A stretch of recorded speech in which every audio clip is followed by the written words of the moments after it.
네, 반갑습니다. 네, 이렇게 여러분들이랑 오늘 이렇게 15분 정도 함께 하게 됐는데요. 아까 말씀 주신 것처럼 올해는 한 5번 정도 이런 시간이 있을 것 같습니다. 혹시 오늘 하게 된 이 주제 이외에 혹시 평소에 궁금하셨던 점 있으시면 제가 여기 강의한 말미에 제 연락처 기재해 놨는데요. 뭐 이메일이나 문자로 좀 말씀 주시면 다음 기회에 그러한 주제로 다시 한번 여러분들이랑 이런 말씀 나눠보겠습니다. 먼저 새해 인사부터 드릴게요. 여러분들 좀 어수선한 시기지만 새해 복 많이 받으시고 여러분들 하시고자 하는 일들 정말 다 잘 이루어지시기를 기대하겠습니다. 시작해 보겠습니다. 제가 오늘 주제로 하게 된 것은 작년 제정돼서 시행하게 된 벤처 투자 촉진법에 우리 세이프 투자가 새롭게 도입이 됐다라고 아마 말씀을 많이 들었을 겁니다. 그래서 세이프에 대한 이 질문들이 많아서 이 세이프에 대한 주제로 한번 잡아봤어요. 그래서 먼저 기존에 사용되어 오던 투자 방식을 먼저 알아보고 그 이후에 세이프에 대한 설명을 좀 드려보겠습니다. 기존 투자 방식은 좀 간단하게 말씀을 드려볼게요. 그리고 우리가 좀 이해하기가 편하게 먼저 사례부터 간단하게 그냥 여러분들이랑 소개 한번 해보고 마지막에는 오늘 이 시간 얘기했던 내용들의 핵심을 다시 한번 정리해보는 그런 순서로 진행해 보도록 하겠습니다. 네, 뭐 사례라고 할 건 없어요. 이게 구체적인 어떤 사례라기보다는 이러한 상황에서 한번 들어주시면 이해가 좀 편하지 않을까라는 생각입니다. 네, 여러분들이 이 A사에 1억 원의 엔젤 투자를 지금 검토하고 있다라고 한번 해보겠습니다. 그런데 이 대표님께서 이 A사의 대표님께서 최근에 세이프 투자가 우리나라에 도입됐다라고 하는데 세이프 투자로 투자해 보시는 건 어떻겠습니까? 이렇게 제안을 하셨습니다. 그래서 여러분은 고민 중이에요. 세이프 투자 이게 어떤 방식이지? 얘기는 많이 들었는데 정확히는 내가 어떤 지위에 있게 되는 거지? 라는 겁니다. 주주가 되는 걸까? 채권자가 되는 걸까? 여기서 얘기하는 채권자는 금전 채권자라고 생각해 주세요. 우리가 만약에 사채를 인수하는 방식으로 투자를 한다면 금전 채권자가 되잖아요. 근데 그런 금전 채권자가 되는 걸까? 아니면 주주가 되는 걸까? 요거를 우리가 이제 검토 한번 해보겠습니다. 기존에 활용되어 오던 투자 방식부터 간단히 살펴보면요. 우리 기업이 자금 조달을 하고 그 자금 조달에 응해줄 때 우리 투자자가 투자를 했다. 이렇게 얘기를 합니다. 기업이 자금 조달이 필요할 때 다른 사람으로부터 빌리는 요 간접 우리가 이걸 부채라고 하죠. 부채를 통해서 조달하는 방법과 우리의 자본을 늘리는 방법으로 자금 조달을 하는 방법이 있을 겁니다. 우리가 요 부채에 의할 때 회사가 단위화되어 있는 사채를 발행하고 그 사채를 인수하는 방식으로 투자를 한다. 투자자가 투자를 한다라고 하면은 사채 인수 방식의 투자라고 할 거고요.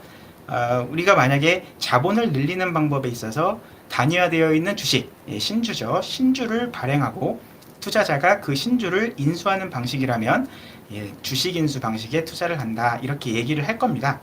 요거를 조금 더 이제 풀어서 써보면 주식 인수 방식에는 대부분 요 둘 중에 하나겠죠. 상환 전환 우선주, 보통주. 우리가 초기 기업에서는 대부분 다 보통주로 투자를 합니다.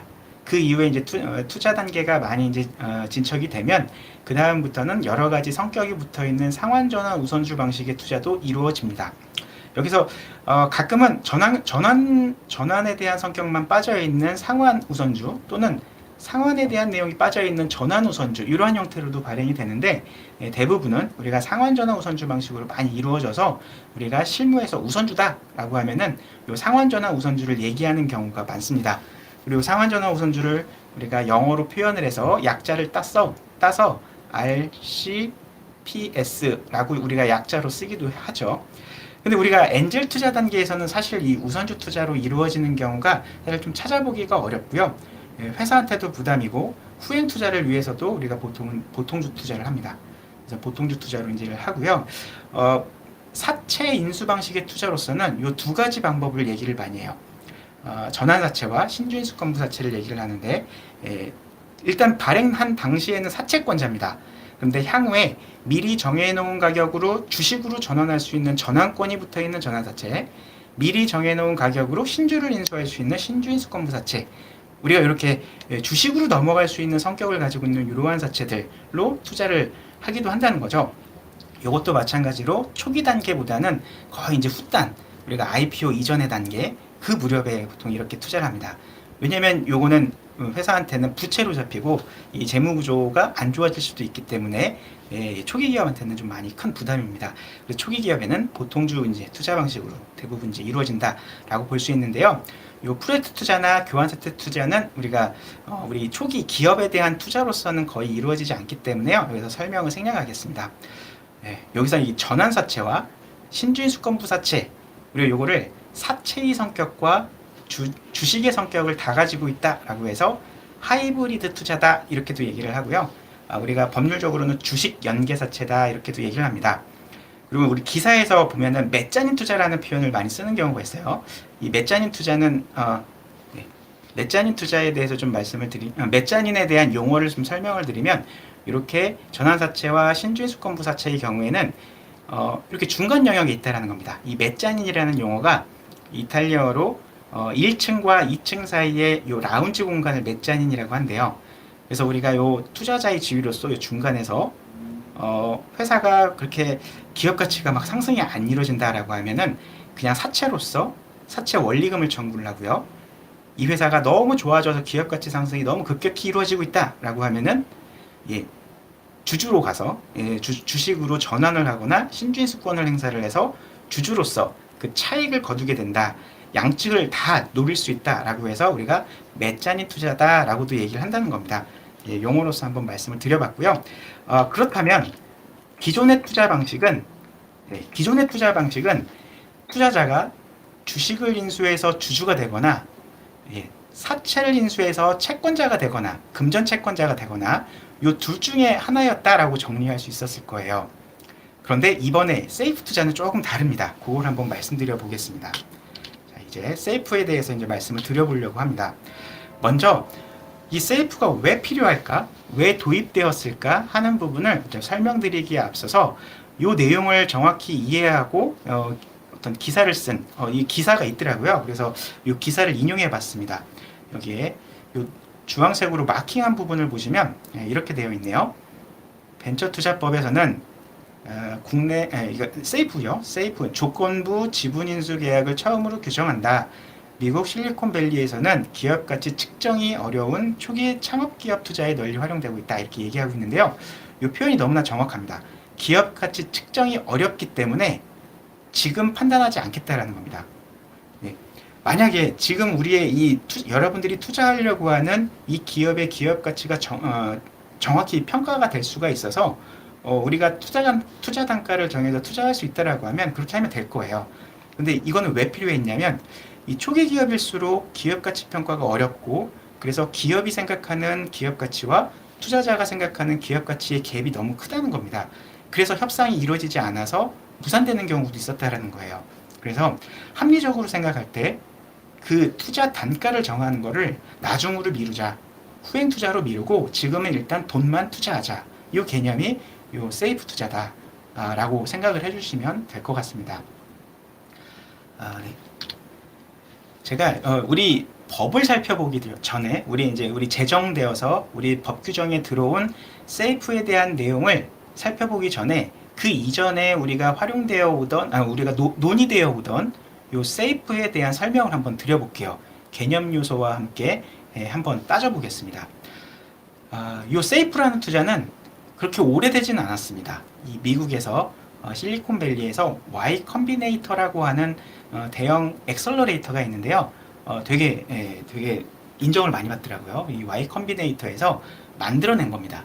아주 전통적으로 오래된 방법이 아니라 이럴 땐 이렇게 써보는 게 어떨까라고 해서 어떤 소액 투자를 하면서 이렇게 세이프 투자를 해서 후행 투자를 유치함으로써 뭔가 계속 기업이 성장하게끔 도와주는데 많이 활용됐다라고 그러더라고요. 한번 제가 설명을 드려볼게요. 세이프는 요거에 대한 약자입니다. 그래서 미래의 지분을 취득할 권리에 대한 요 영어의 약자를 따서 세이프다. 우리가 이렇게 표현하는 거예요. 그래서 우리 법에 들어온 표현은 조건부 지분인수 계약이다. 이렇게 이제 들어왔는데 개념 요소는 만기 상환이나 이자 이런 채무에 대한 요소가 없다라는 겁니다. 그래서 원칙적으로 재무제표에 부채로 기재되지 않는 게 원래 원칙이에요. 이제 앞으로는 우리가 이 회계 기준에 따라 어떻게 평가되고 실무가 이루어질지는 좀 지켜봐야 되겠지만 개념적으로는 부채로 잡히지 않는다라는 거죠. 그래서 이게 나중에 후행 투자가 이루어지지 않으면 이게 나는 주주도 아니고 채권자도 아닌 금전 채권자도 아닌 상태로 그냥 끝나버릴 수도 있다라는 그 가능성을 인정하는 투자입니다. 한번 말씀을 드려볼게요. 이게 회사가 창업을 하고 여기 시간 순서입니다. 이 시간이 이렇게 간다라고 한번 해보고요. 창업자가 액면가 500원으로 자본금 5천만 원으로 회사를 만들었다라고 한번 해볼게요. 그리고 얼마 안 있어서 초기 기업에 투자를 하시면서 이 기업가치 평가가 어렵다라고 해서 세이프 투자를 했다라고 해보겠습니다. 그랬는데 여기서 1억 원을 투자했어요. 1억 원을 투자하고 이러한 조건들을 정하는데 이거 조금 이따가 말씀을 드릴게요. 근데 1억 원을 정하면서 나의 지분율, 투자 단가 이런 걸 안 정해놓은 겁니다. 이걸 나중 투자랑 연동해서 정하겠다 이런 개념으로 투자를 한 거예요. 그 이후에 1차, 2차에 걸쳐서 투자가 이루어졌다라고 한번 해볼게요. 근데 우리가 요 세이프 투자를 할 때 이러한 조건을 정해 놓습니다. 요 세 가지 어떤 개념 요소가 있는데요. 첫 번째로는 이 투자금으로 지분으로 바꾸려고 하는 그 후속 투자, 그거를 기준을 정해 놓습니다. 그래서 우리가 연동 기준 후속 투자라고 이렇게 얘기할 수도 있을 거고요. 우리 미국 계약서 보면은 qualified financing 이런 식으로도 표현합니다. 어떤 우리가 적격이 되는 투자다 이렇게 정의를 해서 기준이 되는, 연동하게 되는 기준이 되는 후행 투자를 요건을 한번 이렇게 정하는 경우가 많습니다. 그래서 이번 투자에서 제가 예시를 들었는데 기업 가치 50억 이상으로 투자금 3억 원 이상 투자할 때 우리가 이 투자에 연동하겠다 이런 개념입니다. 그런데 후행 투자에 똑같은 단가로 들어가면 우리가 기득권을 인정을 못 받는 거죠. 그래서 우리가 기득권을 인정받기 위해서 할인율을 적용합니다. 그 후행 투자가 어떠한 투자 단가로 들어간다라고 하면은 그 투자 단가의 30%를 할인을 해서 그 할인된 가격으로 투자 단가를 정한다는 거예요. 그 정해진 투자 단가를 요 1억 원으로 해서 산정을 해보면 내가 인수할 수 있는 주식수가 나오겠죠. 주식수와 지분율이 나올 겁니다. 그리고 이제 이 밸류에이션 캡이라는 건 뭐냐면요. 이게 후행 투자가 너무 기업 가치가 높이 평가돼 가지고 우리에게 인정되는 지분율이 너무 작아지면 사실 우리도 뭔가 기득권에 있어서 보상을 못 받는 느낌도 있잖아요. 그래서 후행 투자로 이루어지는 연동이 되는 그 기업에 대한 기업 가치의 한도를 정해놓는 겁니다. 그래서 그게 기업 가치가 200억이냐 300억이냐 이렇게 올라가더라도 우리가 밸류에이션 캡을 100억으로 이렇게 정해놨으면 아무리 후행 투자가 200억 가치로 300억 가치로 투자가 이루어졌다고 하더라도 우리는 100억으로 본 다음에 거기에서 할인율을 적용을 해서 투자 단가를 정하게 됩니다. 우리말로 표현하면 가치 한도 정도 될까요? 가치 한도. 앞으로 이게 실무에서 아직까지는 이제 활성화되지 않아서 계약서에서는 어떠한 용어로 활용될지는 좀 지켜봐야 될 것 같습니다. 자, 이러한 개념 요소에서 한번 적용을 한번 해볼게요. 첫 번째로 이러한 투자가 이루어졌어요. 이번엔 보통주 투자가 이루어졌습니다. 이때는 투자 단가를 정한 거죠. 기업 가치를 10억으로 보고 투자 단가가 10,000원으로 정해졌습니다. 이게 두 가지가 이제 같은 개념이죠. 네, 투자 단가에다가 발행 주식수 곱하면 기업 가치가 되는 거니까요. 이제 이러한 상태에서 우리가 보면은 연동되느냐라고 보면 우리가 정해놨던 연동 기준 후속 투자에 해당되지 않습니다. 기업 가치도 충족되지 않고 투자금도 충족되지가 않아요. 그래서 이거는 연동되지 않습니다. 우린 여전히 세이프 투자 형태로 이제 여전히 남아 있어요. 이제 두 번째로 또다시 이제 보통주 투자가 일어났습니다. 이번에는 기업 가치 66억으로 투자금 3억 원으로 투자가 이루어졌어요. 우리 연동 기준 후속 투자에 해당이 되죠? 그죠? 둘 다 요건 충족이 됐습니다. 그러면은 우리는 요 투자 단가, 요 기업 가치에 연동하는 겁니다. 그래서 이 투자 단가에 30% 할인율을 적용을 해서 그러면 70%가 되겠죠? 그러면은 42,000원. 우리의 투자 단가는 이때 요 1억 원을 투자했는데 42,000원으로 계산을 해서 우리한테 2,380주를 회사는 발행해 줘야 됩니다. 이로써 이제 취득하게 되는 지분율도 2%로 이제 확정이 되는 거죠. 이렇게 나중에 이루어지는 투자에 연동을 해서 우리의 발행 단가와 우리에게 인정되는 지분율을 정하는 것, 이게 이제 우리가 세이프 투자라고 할 수 있을 겁니다. 제가 여기서 연동 안 되는 거를 이렇게 말씀을 드려서 많이 좀 헷갈리실 수도 있는데요. 제가 이 이 어떤 개념 요소를 설명을 드리려고 안 되는 부분도 이렇게 가지고 왔는데 이 기준을 좀 많이 낮추게 되면 아마 다음 투자가 들어올 때 바로 바뀌어질 수도 있겠죠. 연동돼서 지분으로 바뀌어질 수도 있을 겁니다. 그래서 이 기준을 어떻게 세우느냐도 이제 이 투자자마다 이제 고민해서 정할 수 있는 부분이 될 겁니다. 네, 이렇게 해서 좀 개념 요소는 설명을 드렸고요. 이제 우리 법에 어떻게 들어왔는지를 한번 살펴보겠습니다. 개념 요소는 그대로 들어왔어요. 네, 그대로 들어왔습니다. 그런데 우리가 이렇게 나와요. 벤처투자 촉진법에 개념 정의에 투자란 무엇이다 라고 하면서 과거에 우리 신주투자, 사채투자 이거 다 언급하고 있어요. 이거 기존이랑 똑같습니다. 그리고 프로젝트 투자 뭐 이런 거 다 이제 언급하고 있는데 이게 추가가 된 겁니다. 네. 근데 이 개념 정의가 우리가 이해하고 있던 기존에 미국에서 활용되던 요 세이프랑 거의 동일합니다. 상황 만기일이었고 이자가 발생하지 않는 계약으로서 이 불형으로 정하는 요건을 충족하는 조건부 지분인수 계약 요거를 통해서 지분을 인수하면 그걸 우리가 투자로 인정해주겠다라는 겁니다. 근데 이 투자로 인정한다라는 의미가 무엇일까라고 하신다면 우리 이 벤처투자 촉진법에서는 다양한 혜택을 주기 위해서 다양한 혜택을 주는 대신에 투자 의무를 정합니다. 이 전문 개인 엔젤에게도 우리 투자 의무가 부여가 되고요. 아니면 뭐 벤처투자조합, 개인투자조합 전부 다 투자 의무가 정해져 있어요. 이러한 투자 의무를 충족함에 있어서 투자 방법으로서도 인정이 된다라는 의미로 이해를 해주시면 될 것 같습니다. 근데 방금 여기에서 중소벤처 기업 불형으로 정하는 요건을 충족하는 이라고 했잖아요. 그래서 그 요건을 찾아보면 이렇습니다. 불형이라는 게 시행 규칙이거든요. 그래서 여기에는 조건부 지분인수 계약의 요건 이렇다라고 해서 이제 설명을 하고 있습니다. 보시면은 이자가 발생하지 않고 만기일이 없다. 이거 우리가 방금 살펴본 거죠. 그리고 후속 투자의 기업가치 평가에 연동해서 지분율을 확정받는다. 이것도 우리가 방금 살펴본 거랑 동일합니다. 근데 이 두 가지가 독특합니다. 이러한 요건을 충족해야 세이프 투자를 인정하겠다라는 건데요. 보시면 세이프를 통해 투자를 받는 회사가 계약 당사자가 되고 주주 전원의 동의를 받아야 된다라는 겁니다. 주주 전원의 동의. 좀 독특하죠? 주주 전원의 동의를 받아야 된다라는 거고요. 그리고 이 투자를 받은 이후에 후속 투자가 일어나면 그 투자자에게 이 회사가 세이프 투자를 받았다라는 것을 알려줘야 됩니다. 문서로서. 이것도 좀 독특하죠. 이 두 가지 요건을 다 충족을 해야 우리가 법에서 인정하는 세이프로 인정을 하겠다라는 겁니다. 여기서 여러분들한테 명확히 좀 말씀을 드릴 부분은 여기 이 세이프를 우리가 우리말로 표현했을 때 계약이라고 그랬잖아요. 계약. 요거에 좀 눈여겨봐야 됩니다. 우리가 신주인수 계약이라든지 아니면 전환사채, 신주인수권부 사채에 대해서는 상법에서 발행 절차에서부터 주식으로 변하는 절차까지 전부 다 나와 있어요.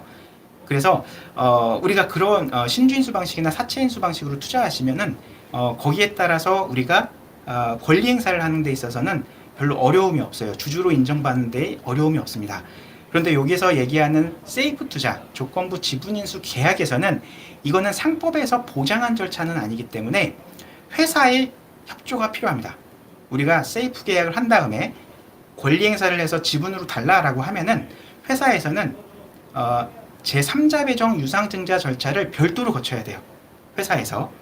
원래 전환사채나 신주인수권부사채는 권리 행사하면 끝이지 그러면은 주주로서 인정받는 것이지 별도로 회사에서 신주 발행 절차를 별도로 거쳐줘야 되는 게 아닌데 세이프 투자는 거쳐줘야 된다는 게 차이가 있습니다. 그래서 여기서 주주 전원의 동의를 받고 후속 투자의 경우에 그 투자자에게도 이렇게 알려야 된다는 요건을 요구하고 있는 겁니다. 그래서 좀 복잡하긴 하지만 이렇게 이제 한번 정리를 해봤고요. 한번 정리를 해볼게요.